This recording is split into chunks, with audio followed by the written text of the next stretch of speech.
Good morning po ulit sa inyo lahat. Sister Lourdes po ulit ito ng Fire Anointing Ministry. And welcome po ulit sa ating Friday morning devotion. Kamusta po kayo this morning? And gising na po kayo. And please join me in meditating the Word of God. As I always said po, napakasarap po na bumangon ng maaga and uunahin muna natin ang paglilingkod sa Panginoon. Kasi alam po ninyo, yung pagdarasal at pakikinig po ng mga aral ng Diyos ay paglilingkod po yan. So, napakaganda po na kung ano man gagawin natin. Sa umaga po, subukan nyo po na mag-set ng time sa Panginoon. For example, 4 a.m., 3 a.m., ganyan. Magdadasal kayo kasi I recommend that time. You don't have to do it, pero the reason why I recommend that hours of prayer, kasi po, napaka-strong po ng prayer ng mga ganyang oras. So, kung meron kayong problema or meron kayong mga, let's say, mga prayer requests or let's say, mabibigat na problema na gusto nyo malutas, try nyo po magdasal po ng 3 a.m. po or 4 or 2 a.m. At para maranasan nyo po talaga yung biyaya ng Panginoon na talagang tiringgit po niya yung prayer po ninyo.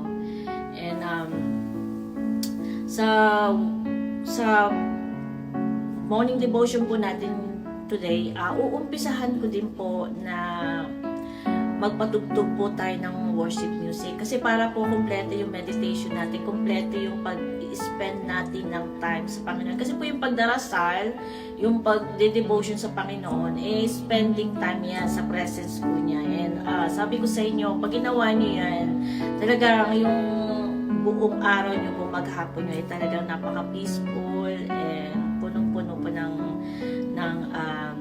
grasya po ng Panginoon, dahil sabi niya po sa Luke 11 verse 28, "Blessed are they that hear His word and keep it." So, mapapalad daw po yung nakikinig ng mga aral ng Panginoon at tinutupad yun.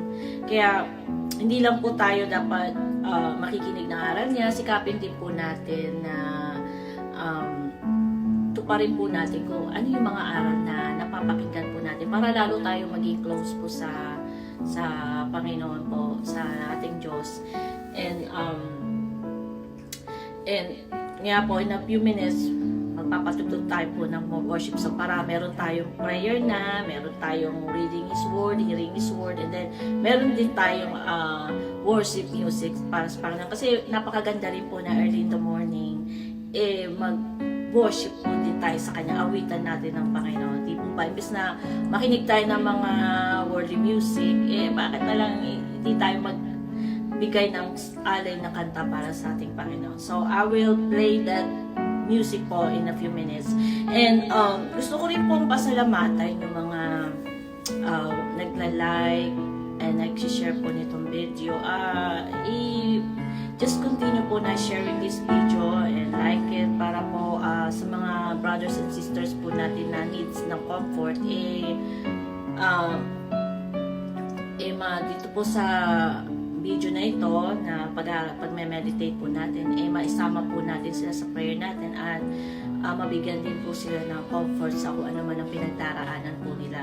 Kaya nga po, inire-recommend ko talaga yung pag-isip ng maaga to pray. Kasi minsan, di ba, pag madami tayong problem, di tayo makatulog, di ba? Nagigising tayo ng this oras ng gabi, 12, 1, 2, mga ganyan. So, if nagising kayo ng ganyang oras, bumangon kayo and kausapin niyo ang Panginoon. And you know, first thing na ibibigay sa iyo ng Diyos bago niya lutasin mga problema mo, peace of mind.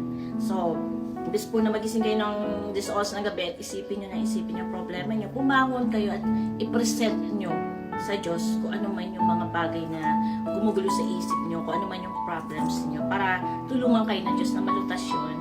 And at the same time po, bibigyan talaga kayo ng peace of mind. Kaya mapapansin niyo, hindi niyo na masyadong iniisip yung problem niyo kasi hinay po na ni Lord yung heart ninyo.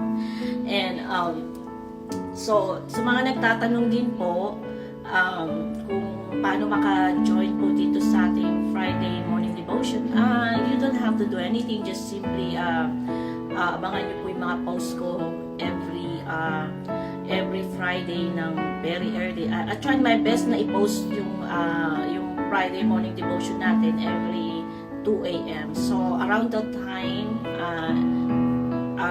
pag nagising kayo, just come to my page and join me in serving our God, in meditating His Word, in worshiping Him. So, yun po. And today po, ang ating pong pag-aaralan ay ang title po ng message natin ngayon ay ang The Power of Having a Heart for God. So today po, pag-uusapan natin yung ating mga puso. Kung ang puso ba natin ay toxic or ang puso ba natin is clean at paano lilinisin yan and ano mga cause kaya tayo maraming mga mabagsak tayo palagi. So, ang puso po natin pala kailangan malinis yan kasi dyan nagsisimula lahat ng pagkakasala ng tao. Kaya I will talk more about that in a few minutes po. So sabi ko nga po sa Luke 11 verse 28, sabi doon, mapapalad ang mga taong nakikinig ng kanyang mga aral at tinutupad ito. So, kayo po na nakikinig lagi ng mga aral ng Panginoon, umasa po kayo na may reward kayo sa pakikinig sa Kanya. Kasi siya na din po nagsabi na pagpapalain niya yung mga nakikinig ng mga aral po niya. So, sabi din po sa Hebrews 11 verse 6, sabi po dito, without faith, it is impossible to please Him. For whoever would draw near to God must believe that He exists and that He rewards those who seek Him. You see, He rewards those who seek Him. So, may gantimpala, may biyaya sa Diyos yung lahat ng mga naghahanap sa Kanya. Paano mo siya hanapin? By reading His Word, by hearing His message. Yung ganito po, sa pakikinig nyo, yan, nire-reward kayo ng Panginoon yan. Kasi you spending time with Him naglalaan kayo ng oras para sa Kanya, nakikinig kayo. Saka, He is the source of everything Siya pinagmumulan lahat ng bagay. Tapos, nandiyan ka sa harapan niya. Automatic yun yung blessings ng Panginoon dumadaloy sa'yo. So, sikapin po natin na makinig tayo lagi ng aral ng Panginoon para yung blessings niya dumaloy po sa atin. Dahil siya na nagsabi, He rewards those who seek Him. And then, sabing ganun din dito, sabi po sa Romans 10 verse 17 ay, okay, hold on, Romans 10:17, and bukod pa po dyan, sa 10 verse, okay, Romans 10 verse 17, sabi po dito, faith comes from hearing the message, and the message is heard through the word about Christ. Ibig sabihin po, yung pananampalataya sa Diyos, nag-uumpisa sa pakikinig. And God bless you by hearing His Word. So, yung pananampalataya natin sa Diyos, nadidevelop yan sa pakikinig ng mga aral niya.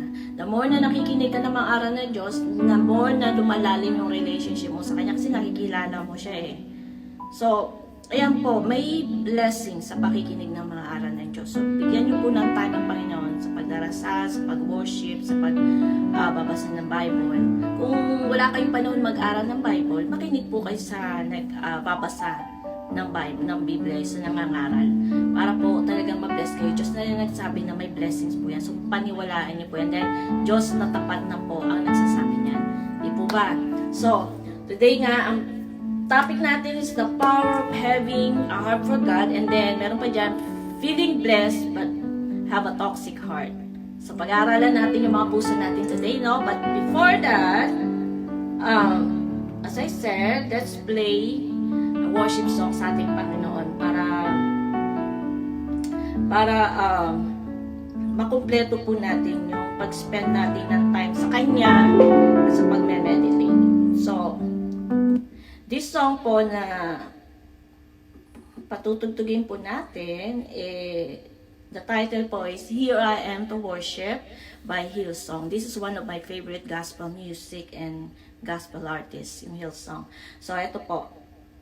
And while you are listening to this music, meditate on God. You can close your eyes and meditate and sabayan niyo po ng prayer niyo and ano po kayo, yung mga prayer request niyo, hingin niyo sa Panginoon today, and sinasabahan ko sa inyo, I'm joining you in your prayer na I claim na lahat ng kahilingan nyo today, ipagkaloob ng Panginoon. Lord, I believe it, I claim it, I receive it. Lahat ng prayer request ng mga nakikinig ngayon ay pinagkaloob mo na po sa pangalan ng Panginoong Hesukristo. So, ito po, sabayan nyo po to. You can meditate on this music. Ito po.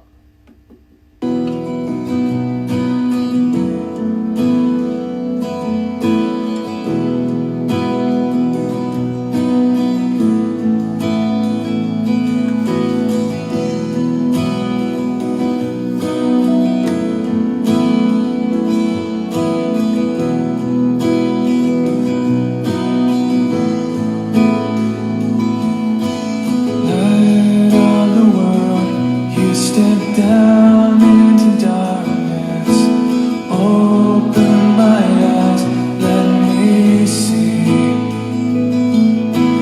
beauty that made these heart adore you, hope of a life spent with you, and here I am to